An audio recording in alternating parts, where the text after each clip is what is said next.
জুলুম, বাক স্বাধীনতা হরণ, সাধারণ জনগণের সাধারণ কথা বলতে না দেওয়ার কারণে আজকে এই করুণ পরিণতি।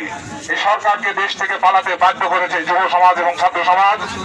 আমরা তাদের আগামী দিনের স্বপ্ন, নতুন বাংলাদেশ গড়ার স্বপ্ন, দুর্নীতিমুক্ত ঘুষমুক্ত বাংলাদেশ গড়ার যে স্বপ্ন, এই স্বপ্নের সঙ্গে একাত্মতা ঘোষণা করে যারা সাধারণ পা ফাটা গা ফাটা শ্রমিক সাধারণ মানুষ আছেন তাদের উদ্দেশ্যে বলতে চাই, আপনারা এই ছাত্রদের, এই যুব সমাজের পাশে এসে দাঁড়ান।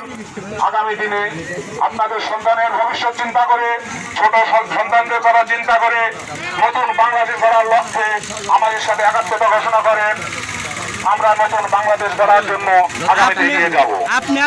যে সকল পরাশক্তি, যে সকল অন্যায় অবিচার করেছেন তাদের উদ্দেশ্যে একটা কথা বলতে চাই, বর্তমান প্রজন্ম আপনারা পূর্বের ইতিহাস ভুলে যান।